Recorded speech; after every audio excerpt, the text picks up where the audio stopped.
జూబ్లీహిల్స్ ఉప ఎన్నికపై బీఆర్ఎస్ పూర్తి స్థాయి దృష్టి సారించింది. ఇప్పటికే పార్టీ అధినేత కేసీఆర్, వర్కింగ్ ప్రెసిడెంట్ కేటీఆర్ అభ్యర్థి ఎంపిక, ఎన్నికల వ్యూహాలపై సమీక్షలు నిర్వహిస్తున్నారు. సిట్టింగ్ స్థానాన్ని తిరిగి దక్కించుకోవడానికి బూత్ స్థాయి నుంచి పటిష్టమైన ప్రణాళికతో ముందుకు వెళ్తున్నారు. నియోజకవర్గంలోని 3,77,206 మంది ఓటర్లను ప్రసన్నం చేసుకోవడానికి బూతుల వారీగా సమావేశాలు నిర్వహించాలని కేటీఆర్ పార్టీ నేతలకు దిశానిర్దేశం చేశారు. 25 కుటుంబాలకు ఒక నాయకుడు చొప్పున పనిచేస్తే గెలుపు ఖాయమని గులాబీ అధినేత కేసీఆర్ బూత్ కమిటీలకు సూచించారు.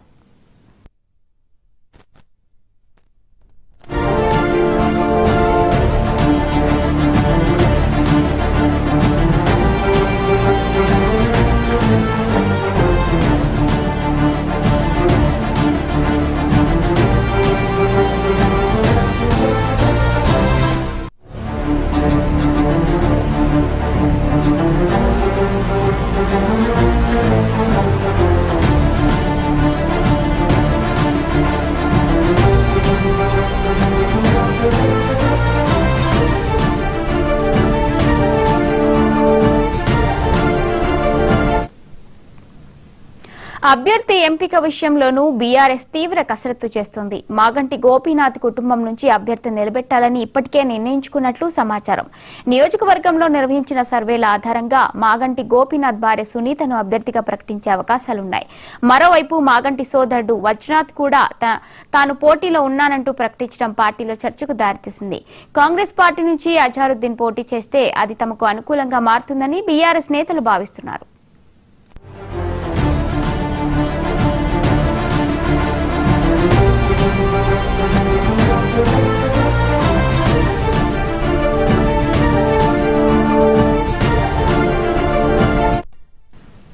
మరోవైపు కాంగ్రెస్ పార్టీ కూడా జూబ్లీహిల్స్ ఉప ఎన్నికపై ప్రత్యేక దృష్టి సారించింది. అధికారంలో ఉన్నందున మంత్రులు నియోజకవర్గంలో పలు అభివృద్ధి కార్యక్రమాలకు శంకుస్థాపనలు, ప్రారంభోత్సవాలు చేస్తున్నారు. ఉప ఎన్నికల్లో గెలిపిస్తే మరిన్ని అభివృద్ధి పనులు చేపడతామని కాంగ్రెస్ నేతలు ప్రచారం చేస్తున్నారు. అయితే కాంగ్రెస్ హామీలను ప్రజలు నమ్మడం లేదని, బూత్ స్థాయిలో పనిచేస్తే గెలుపు తమదేనని బీఆర్ఎస్ ధీమా వ్యక్తం చేస్తోంది. మరి ఈ హోరాహోరీ పోరీలో బరిలో వేచి ఉప ఎన్నిక అయ్యే వరకు వేచి చూడాల్సిందే.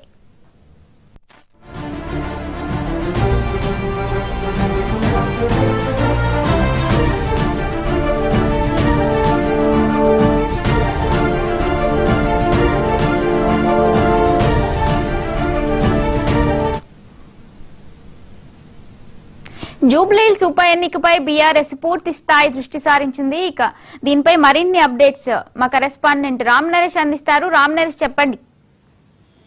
మౌనిక, జూబ్లీహిల్స్ ఉప ఎన్నికలకు సంబంధించి బీఆర్ఎస్ పార్టీ దృష్టి పెట్టినట్టు తెలుస్తుంది. దీనికి సంబంధించి వ్యూహాలన్నీ కూడా అమలు చేసేందుకు ఒక మీటింగ్ కూడా నిర్వహించడం జరిగింది. దీంట్లో బీఆర్ఎస్ పార్టీ నేతలందరికీ కూడా కేటీఆర్ దిశానిర్దేశం చేశారు. ఇప్పటికే బీఆర్ఎస్ పార్టీకి సంబంధించి పార్టీ జూబ్లీహిల్స్ ఉప ఎన్నికకు సంబంధించి ఎవరు అభ్యర్థిగా ఎన్నిక చేయాలి ఏంటి అనే దానికి సంబంధించి ఇప్పటికే బీఆర్ఎస్ పార్టీ పలు సర్వేలు నిర్వహించింది. అయితే ఇటీవల ఫామ్ హౌస్ లో వరుస భేటీలు అయితే కొనసాగుతున్నాయని చెప్పొచ్చు. కేసీఆర్ తో కీలక నేతలంతా కూడా భేటీ అవుతున్నారు. అయితే దీనికి సంబంధించి మాగంటి కుటుంబం నుంచే వారి కుటుంబ సభ్యులనే ఈ ఎన్నికల్లో నిలబెట్టాలని చెప్పేసి ఒక నిర్ణయానికి వచ్చినట్టుగా తెలుస్తుంది. దీంట్లో భాగంగా మాగంటి గోపీనాథ్ భార్య సునీత పేరు ఖరారయ్యే అవకాశాలు అయితే ఎక్కువగా కనిపిస్తున్నాయి. మరోవైపు మాగంటి సోదరుడు వజ్రనాథ్ కూడా ఇటీవల పర్యటన చేస్తుంటే జూబ్లీహిల్స్ నియోజకవర్గంలో పర్యటిస్తూ తాను కూడా టికెట్ రేస్ లో ఉన్నాయని చెప్పేసి అయితే ప్రకటించడం జరిగింది. దీంతో ఎవరిని నిలబెట్టాలనే దానిపై ఒక నిర్ణయానికి త్వరలో ఒక నిర్ణయం తీసుకునే అవకాశాలు అయితే ఉన్నాయి. ప్రధానంగా చూసుకుంటే జూబ్లీహిల్స్ నియోజకవర్గంలో దాదాపు